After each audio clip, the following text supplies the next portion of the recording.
Hey horror fans, welcome to my channel. Today we're going to be diving into the blood-soaked, scream-filled world of slasher horrors. And the best part, the movies I'm talking about you can watch free on Tubi.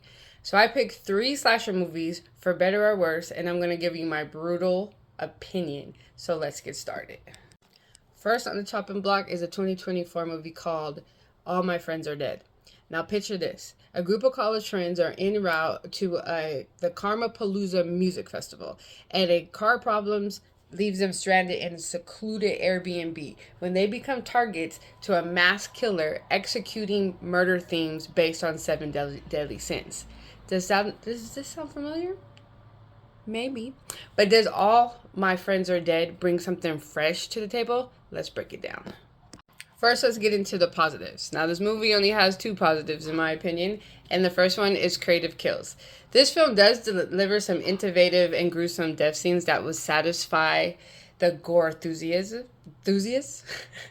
And the second one is the social media thing they bring to it. It's a clever critiques influencers culture, highlighting the parallels of online fame. Next are the cons. Predictable plot. The storyline trends familiar ground, offering few surprises and for seasoned slasher fans. Uneven pace. Some sections drag, impacting the overall tension and engagement. Character development. Many characters feel undeveloped, making it makes it challenging to invest in their fates. All right, so here's my verdict, my overall verdict of All My Friends Are Dead. Now, this movie does offer a blood-soaked critique of modern influence and some standout moments. Well, it doesn't reinvent the slasher genre. It is entertaining for those who just craving a mix of social camaraderie and creative carnage.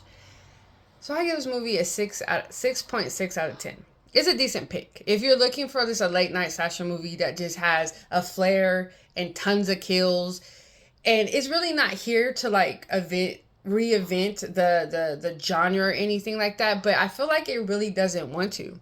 This movie is just here to party, spill some guts, and leave you wondering why you ever trusted to go into Airbnb in the first place. But however, when you get into this, temper your expectations, especially when it's regarding the depth and the innovation of this movie. Next on the chopping block is another 2024 movie. This movie is called Bystanders. Bystanders kick off with a horrifying event. Abby and her friends are assaulted by a group of frat boys.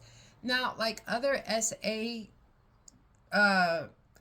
revenge subgenres, this movie doesn't linger on the trauma.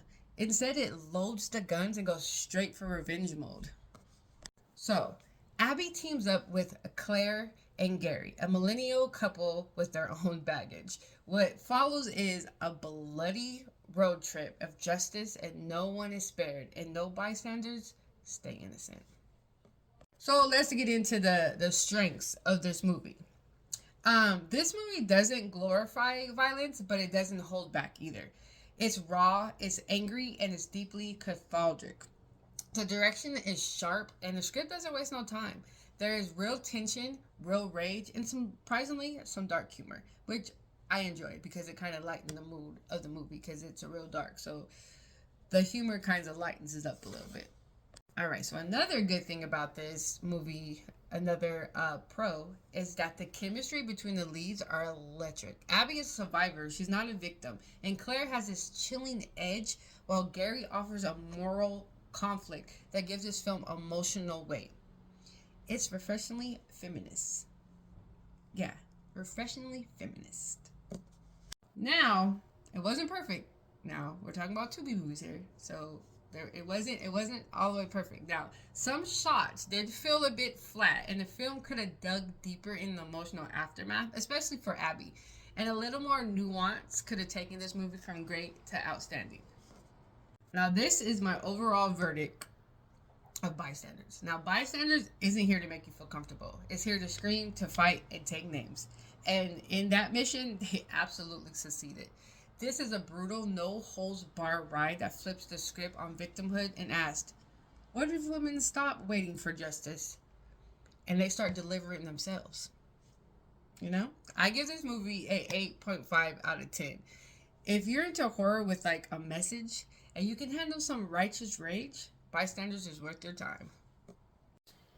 Next on the chopping block, we're diving into a low-budget, high-tension Hunt Her, Kill Her. This is a 2022 movie. Hunt Her, Kill Her follows Karen, a newly hired night shift janitor that works at a furniture factory. What starts as a quiet evening quickly spirals into a nightmare when masked intruders break in and she realizes she's being hunted. It's a cat mouse survival story all set in the confines of one single location. Now, picture The Purge and The Strangers, but with lots of more mobs. So let's get into the pros of this movie. So number one is the tension. For a tiny budget, this movie really knows how to crank up the suspense. The warehouse setting feels claustrophobic, dark, and unpredictable. Second is the main character. Karen carries this entire film. She is gritty, grounded, and the performance actually makes you care about her survival. And I also have to give props to the sound design. Every creak and footstep and breath adds to the anxiety of this movie. All right, so let's get into the cons of this movie. So the plot is basic. If you've seen any survivor horror movies, you pretty much know every beat before it happens. And while Karen character is solid, the bad guy's character is not so much. They're kind of just there with no personality or no backstory. And some of the fight scenes can feel a little bit off. Like it's trying to feel raw and realistic, but it ends up looking slightly awkward. Still, for a 2022 indie horror film, Hunt Her Killer punches above its weight. Now, it's not trying to reinvent the genre, it's sticking to the basics, but it does deliver what it promises. And it's an intense, gritty ride where one woman is trying to survive the night. Now, if you're just a fan of just stripped down thrillers or you just want to watch a bloody, intense movie, this is for you. But don't go into it thinking you're going to find a deep story or like an intense plot twist, because if you do, you're going to be highly disappointed. Now, I rate this movie a 6.5 out of 10. And the reason why I rate that is I did enjoy the atmosphere. I did enjoy the strong lead, but it just had a really familiar...